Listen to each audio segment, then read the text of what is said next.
The steady, rhythmic beeping of the heart monitor was the only thing keeping me grounded. I sat in the hard plastic chair, my hand wrapped tightly around my grandfather's fragile fingers. His skin felt like paper, cool and dry, a stark contrast to the warmth that had always radiated from him when I was a child. The ICU room smelled of antiseptic and stale coffee, a scent that would haunt my nightmares for years to come.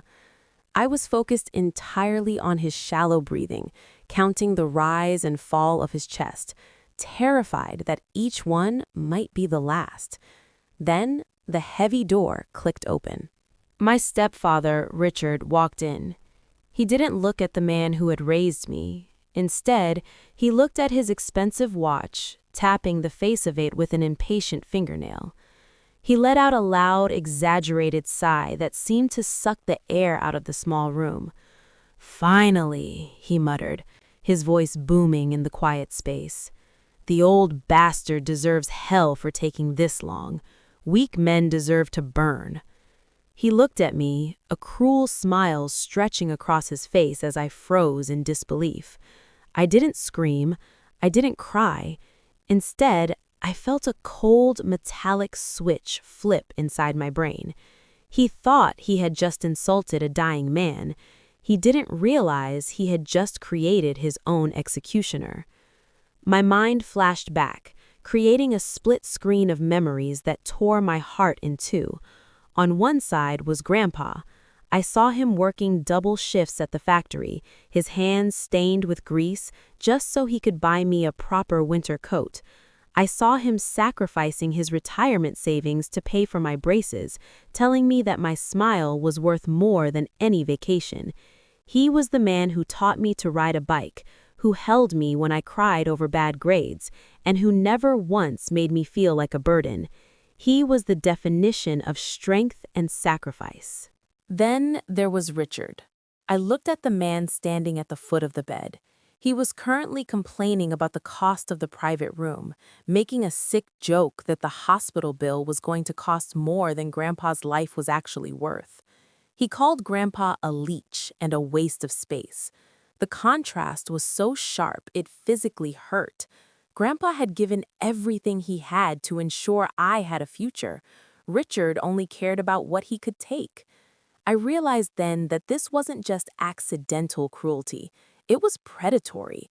Richard was giddy, almost vibrating with excitement, because he thought the only obstacle standing between him and total control of our family was finally disappearing. I turned my head slowly toward my mother, desperate for her to say something.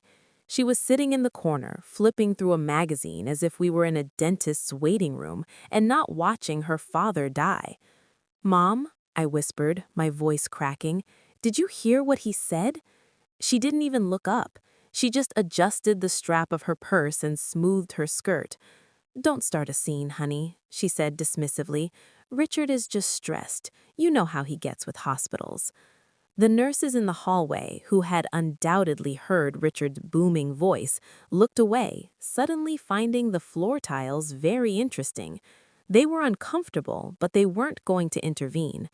I stood there, holding the hand of the only person who had ever truly loved me, and realized that he was flatlining. The high-pitched whine of the monitor filled the room, signaling the end. But the silence from the people who were supposed to protect me was deafening. I was completely alone. Richard smirked, my mother ignored me, and Grandpa slipped away. In that moment of total isolation, I understood a fundamental truth. No one was coming to save me. I was alone in this war, and I had to be the one to fight it. The funeral was a farce. It was a performance, and Richard was the lead actor. He stood at the front of the church, wearing a black suit that cost more than my first car, shaking hands and accepting condolences with a somber face.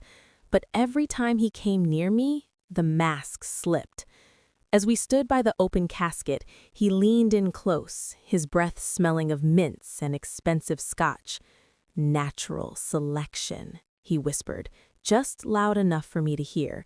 "Takes out the weak ones eventually." I watched as he walked over to the funeral director, loudly asking if they could speed this up because he had a meeting to get to. He made jokes about the inheritance, laughing as if he had won the lottery. The other guests laughed nervously, too afraid of his wealth and status to confront him. They shifted in their shoes, eyes darting around, complicit in his cruelty. I felt a surge of rage so hot it nearly blinded me, but I forced it down. Screaming at him here would only make me look unstable. It would give him the satisfaction of seeing me break. Humiliating him publicly wouldn't work because he had no shame. I realized that to beat him, I had to destroy him quietly. I had to be patient. We returned to the house, and before the dirt had even settled on Grandpa's grave, Richard was already moving. He started tagging furniture with sticky notes, claiming items he wanted to sell. He walked through the house like a king surveying his new kingdom. I retreated to my bedroom, locking the door behind me. I pulled out an old, battered journal from under my mattress.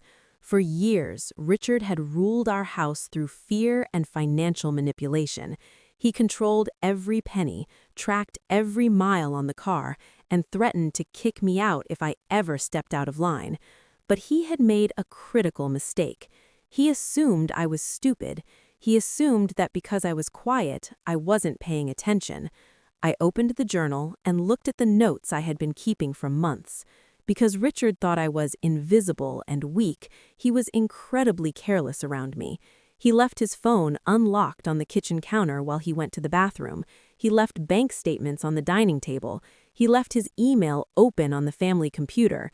He never thought to hide anything from me because he didn't view me as a threat. That arrogance was his biggest weakness.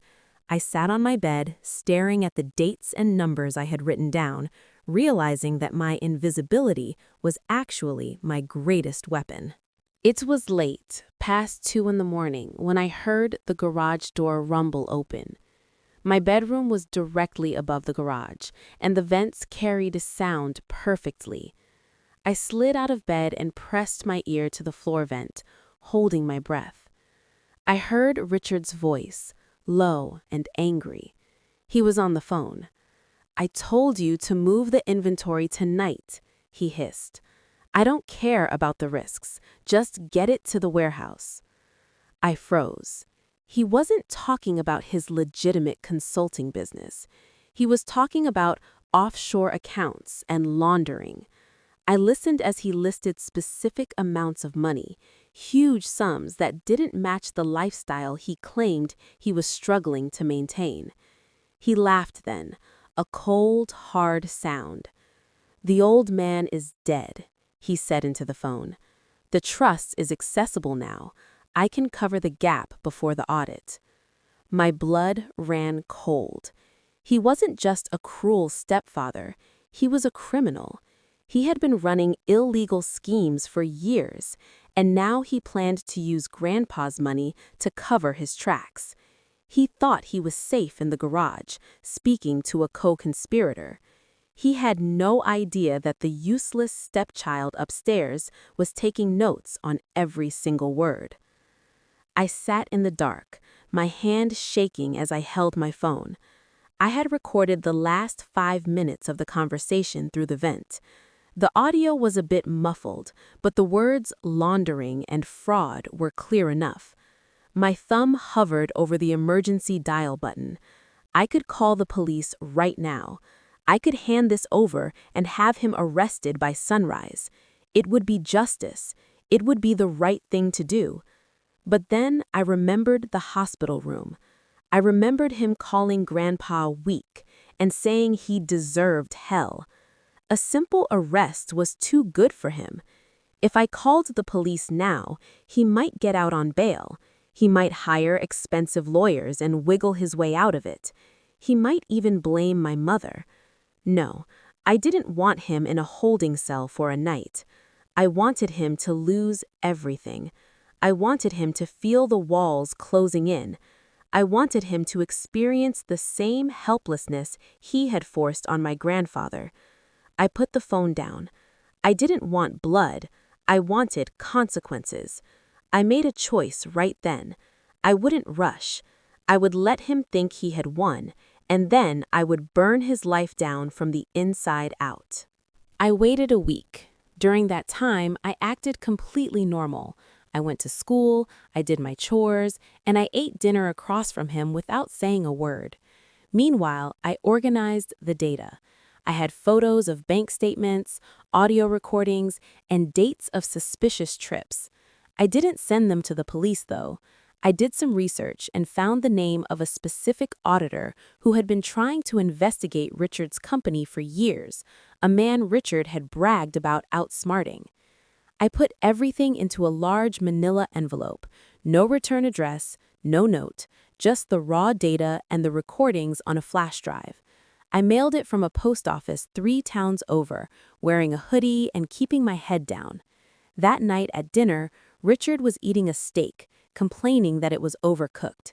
He was chewing loudly, wiping grease off his chin, completely oblivious. I watched him, taking a small bite of my potatoes. He looked so comfortable, so safe. He had no idea that the bomb was already in the mail, hurtling toward his carefully constructed life. The auditor would get the package tomorrow morning. I took a sip of water to hide the small smile playing on my lips. The investigation was about to begin. The next morning, I packed my bags. I didn't pack much, just clothes and the few sentimental items Grandpa had given me that Richard hadn't sold yet. I walked into the living room where my mother and Richard were watching TV. "I'm leaving," I said simply. My mother looked up, startled. "What? Where are you going?" Richard just laughed, a barking sound that grated on my nerves. "Let the kid go," he sneered. "Running away like a coward. You won't last a week without my money." He thought I was destitute. He thought he had drained all the accounts. What he didn't know, what I had found in the papers he carelessly left out, was that Grandpa had set up a separate, secret education trust for me years ago. It was the one thing Richard couldn't touch, and he didn't even know it existed because he was too arrogant to read the fine print of the will. "I'm not running away," I said calmly. "I'm moving on." I walked out the front door without looking back. Richard yelled something about me coming back crawling on my knees, but I tuned him out. He thought he had won the territory. He didn't realize I was just clearing the blast zone before the explosion. 5 years passed. I moved to a city 4 hours away, used Grandpa's trust to finish college, and started a career in data analysis. I built a quiet, stable life, the kind of life Grandpa would have been proud of. I didn't speak to my mother or Richard once, but I never stopped watching. I created a fake social media profile to keep tabs on them. Richard's posts became increasingly manic and flashy. He bought a boat he named The King. He bought a flashy sports car. He posted pictures of expensive vacations and parties, bragging about his success. To the outside world, he was thriving, but I knew better. I saw the timestamps on the posts, posted at 3 a.m. on Tuesdays. I saw the way his physical appearance was deteriorating in the photos, his face puffy and red. He was sloppy. He thought he was untouchable because the investigation I started hadn't hit him publicly yet. But federal cases take time. They build slowly, layer by layer. He was posting evidence of his spending, while the auditors were undoubtedly matching it against his reported income. Careless men always forget who was watching. I sat in my small, clean apartment, sipping tea, and waited for the other shoe to drop. Then the shift happened. I saw it on a local news feed from my hometown, a report about irregularities in local business dealings. Then, through my digital observation, I noticed the change.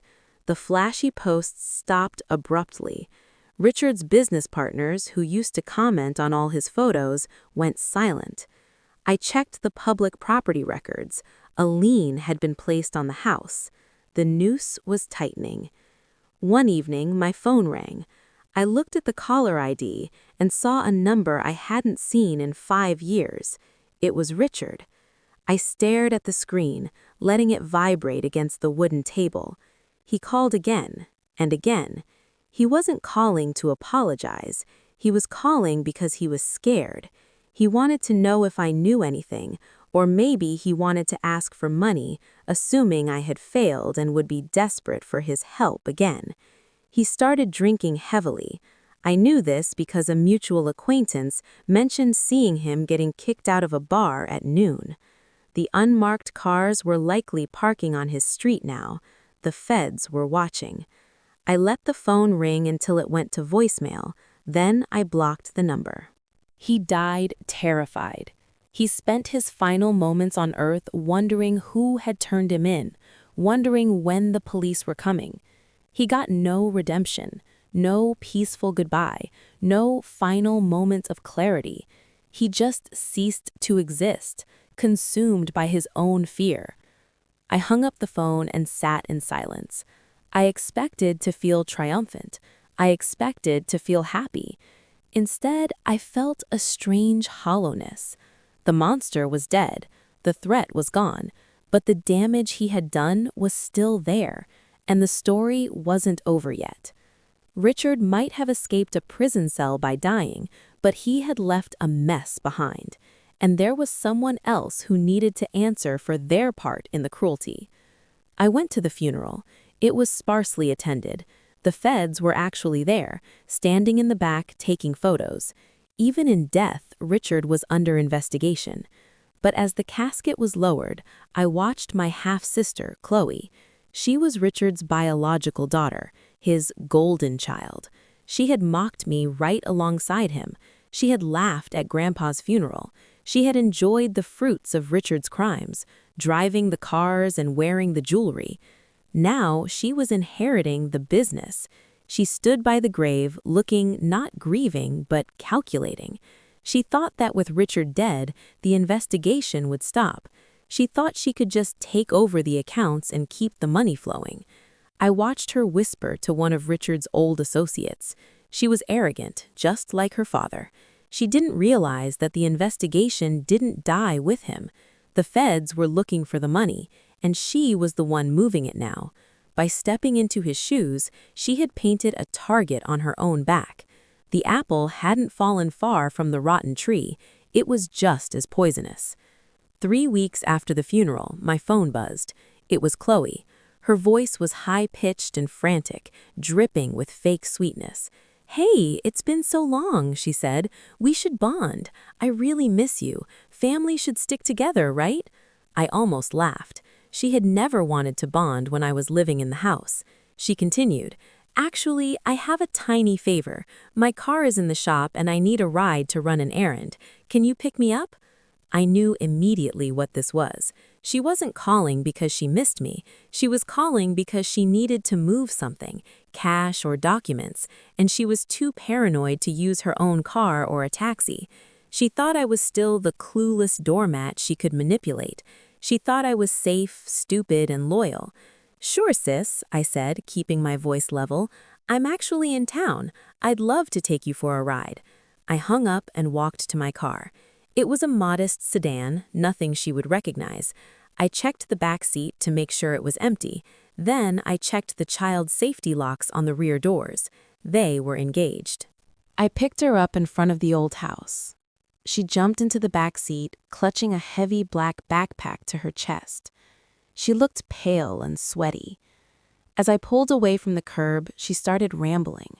She talked about how unfair the investigation was, how the government was harassing innocent people, and how the employees were stealing from her. She blamed everyone but herself. She blamed Richard for dying and leaving her with this mess. "I just need to get this bag to a friend's house," she said, her knuckles white as she gripped the straps. "Then everything will be fine. Can you lend me some money, by the way, just until the accounts unfreeze?" She was trying to guilt-trip me, playing the victim. She never once mentioned what was in the bag.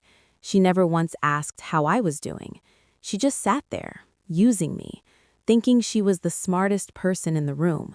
She was so busy looking out the back window for tailing cars that she didn't notice I wasn't taking the route to her friend's house. She didn't realize that she was trapped in a cage I was driving. We had been driving for 20 minutes when she finally looked forward. "Wait," she said, frowning. "This isn't the way to East Side. Where are we going?" I didn't answer. I just kept my eyes on the road, driving calmly, exactly the speed limit. "Hey," she barked, her voice taking on that familiar, sharp tone Richard used to use. "I asked you a question. Turn around." I stayed silent. My silence terrified her more than any threat could have. She started to panic. "Let me out," she screamed. She pulled on the door handle. It didn't budge. She yanked it again, harder. "Unlock the doors. What is wrong with you?" She was showing her true colors now. The fake sweetness was gone. She was screaming insults, calling me a loser, a freak, a traitor. She sounded exactly like her father. "You're nothing," she shrieked. "You're just a driver. Let me out." Then, in the rearview mirror, I saw the flashing blue lights appear behind us. I pulled over immediately to the side of the highway. I put the car in park and turned to look at her. "I think this is your stop," I said quietly. The police cars swarmed us within seconds. They didn't pull us over for speeding. They pulled us over because I had tipped them off an hour ago.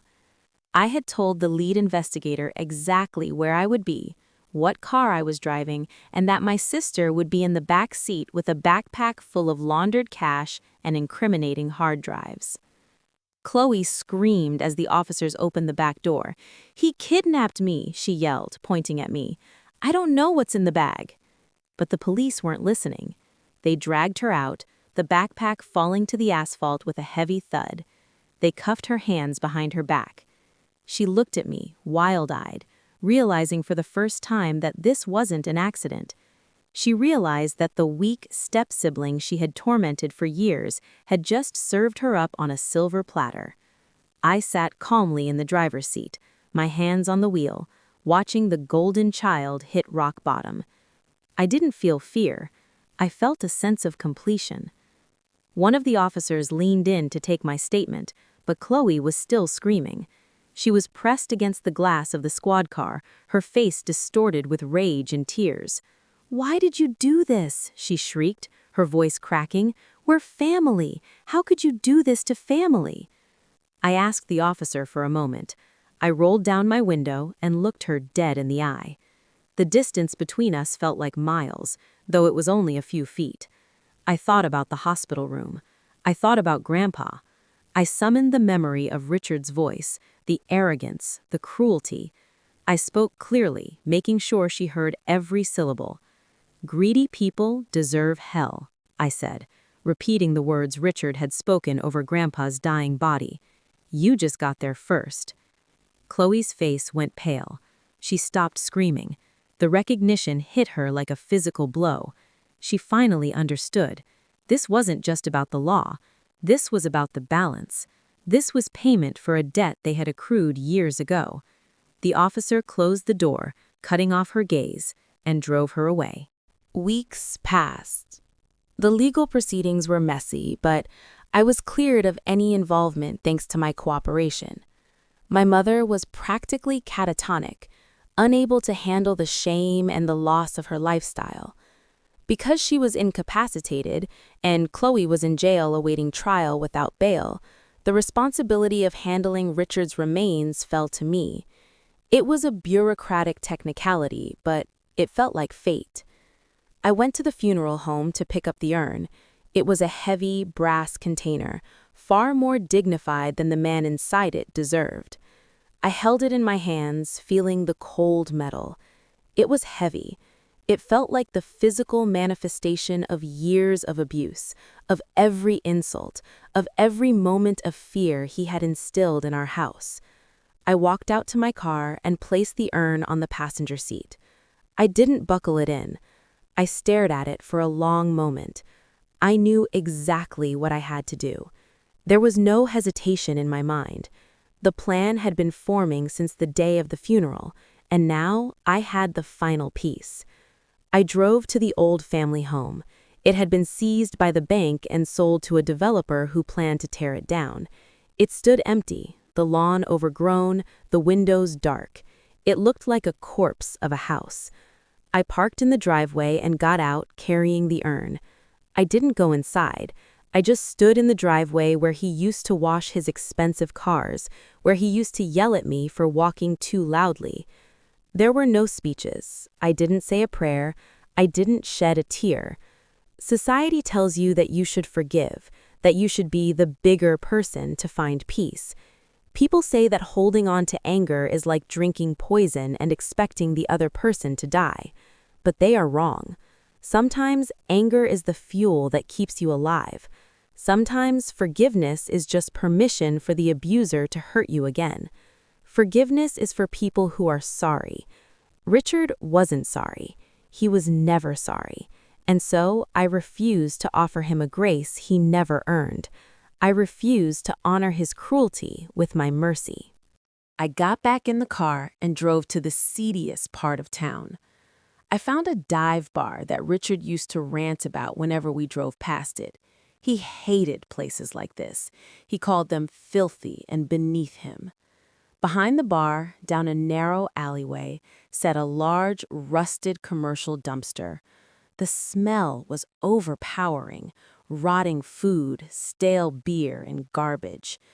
I stepped out of the car. It was dusk, the light fading into a bruised purple. I walked over to the dumpster. I didn't open the lid carefully. I shoved it open, the metal clanging loudly in the quiet alley. I unscrewed the top of the urn. I didn't scatter the ashes in the wind like in a movie. There was no poetry in this. I turned the urn upside down and dumped the gray, gritty ash directly onto a pile of soggy cardboard and rotting vegetables. It piled up in a small, pathetic mound on top of the trash. Ashes to ashes, I whispered, my voice flat. Trash to trash. It wasn't cinematic. It was dirty, dusty, and silent. And it was absolutely perfect. I tossed the empty brass urn into the dumpster after the ashes. It landed with a hollow thud. I wiped my hands on my jeans, dusting off a smudge of gray soot. I closed the lid of the dumpster. I turned around and walked back to my car. The air felt different. For the first time in years, the crushing weight on my chest was gone. The sky looked brighter. The streetlights looked sharper. The switch that had flipped in my brain in the hospital room, the cold, calculating mechanism that had driven me for 5 years, finally flipped back. I took a deep breath, filling my lungs with air that didn't taste like fear anymore. I was free. I wasn't just free of him. I was free of the need for vengeance. The debt was paid. The ledger was balanced. I got into my car, started the engine, and drove away from the alley, leaving Richard exactly where he belonged. The next morning, I visited the cemetery. Grandpa's grave was in a sunny spot under a large oak tree. I had paid for a gardener to keep it tended, so the grass was green and the stone was clean. I placed a bouquet of fresh sunflowers, his favorite, against the headstone. I sat down in the grass, tracing the letters of his name. I looked at the camera, breaking the fourth wall of my own life. They told me revenge would poison me, I said softly. They told me that seeking justice would make me just as bad as him. They were wrong. I felt a sense of peace I hadn't known was possible. I had protected the memory of the man who saved me, and I had ensured that the man who tormented us faced the consequences of his actions. He wanted hell for the man who loved me, I whispered to the wind. I just made sure he got a front-row seat to his own. I patted the cool stone of the grave. Sleep well, Grandpa. It's over. I stood up, turned my face to the sun, and walked out of the cemetery.